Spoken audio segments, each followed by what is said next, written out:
When you're on a plane and the oxygen masks come off, you first have to put one on yourself and only afterwards on the child next to you. Why?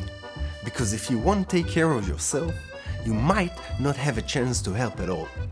So in a channel that aims to bring awareness for good, I think that it's about time that we will start to talk a bit about our own well-being. I think that the two most important aspects of well-being are the physical side and the mental side.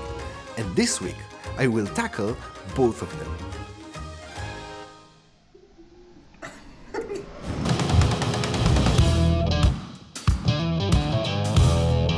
There is something that makes me crazy. I don't know why I hang on to that. I mean, there are a lot of problems in the world and a lot of stuff that I need to solve in my own life. But this thing keeps bugging me, and I have to do something about it. I want to be able to do the Asian squat. The Asian squat is supposed to be a very simple thing. The idea is to sit comfortably, squatting down with your heels fully on the ground. It is good for your knees, your flexibility. It's supposed to do wonders in the toilet.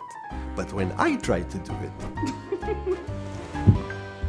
and that drives me nuts. Why? Because a couple of years ago, I had no problem doing that. But like a lot of us in the Western world, I sit too much in front of the computer. I'm so busy that I hardly do any sport, and lately, my knee can forecast the weather a lot better than my iPhone. So, I decided to take action and start a 30-day challenge. This challenge will not solve my physical problems. It will not help me get back in shape, but it will be an achievable start. It will be something that I can commit to.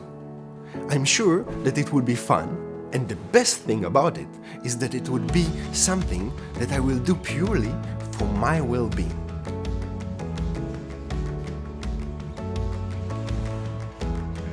I feel like in a lot of cases, I tend to postpone my well-being. It is most noticeable on the physical scale, so once in a while I try to do something about it. But usually I set myself unreachable goals, so normally I quit. Pretty fast. This is why I decided to start this time with a challenge that is challenging, but doable. And if I'm already doing a challenge for well-being, I thought that there's another side of well-being that I need to pay attention to. The mental part of it. This part is a bit trickier because our brain is not necessarily an organ that prioritizes our well-being. Our brain's main concern is that we will survive, not that we will be happy survivors. Allow me to explain. In our everyday life, we have to deal with a lot of information, fast. And in order to deal with so much information, our brain has to make a couple of shortcuts for himself.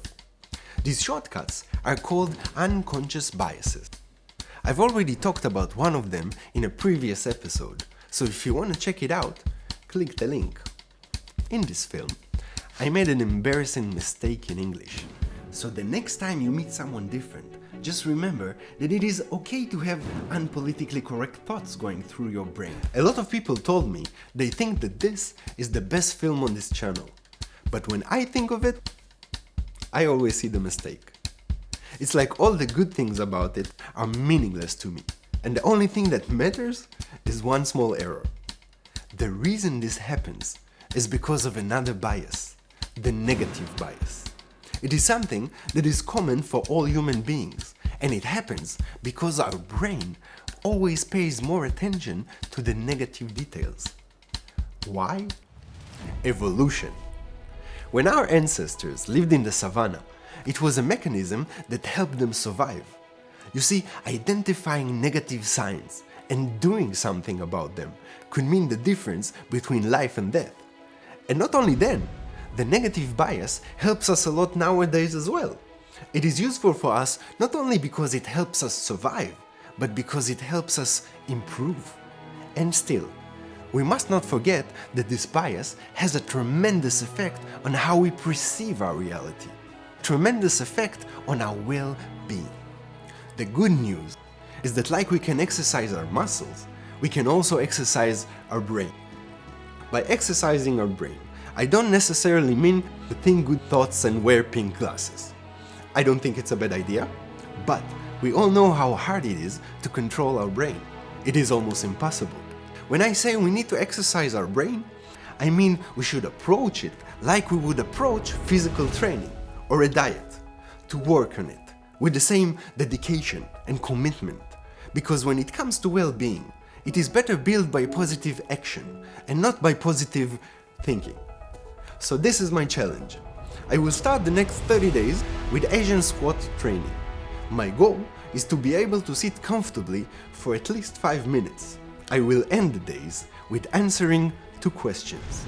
What are the 3 things that went well today, and what was my role in them? Why answering questions? First of all, like in the physical training, answering those questions will be a repetitive action.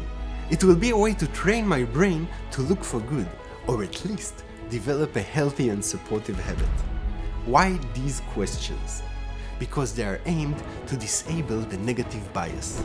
They were taken from a very interesting study that I found about our mental well-being. I left a link to it in the description, so if you are interested in the subject, go check it out. I'd like to invite you to join me in this challenge. You don't even have to choose my activities in order to do it. You can search for yourself a simple physical challenge for the morning. It should be something that will not be too hard, something that will be fun for you, and it shouldn't be longer than 10 minutes. In the evening, answer my questions. What are the 3 things that went well today, and what was your role in them? Write your answers on a piece of paper or here in the comments if you want to share. Use any way that will be comfortable for you, but don't just think about it. Document it. Be active. If my challenge will produce interesting results, I will make an episode about them in 30 days. If you are watching this in the future, then you can find a link to this episode here. I will also tell you about the process and how am I doing in the comments, so you are also welcome to check that out. If you decide to join me in this challenge, please let me know how it went. I'm really interested. I'd like to thank you all for watching. Please consider subscribing and pressing the like button. It will mean a lot to me. And until we meet again, look for the good ones.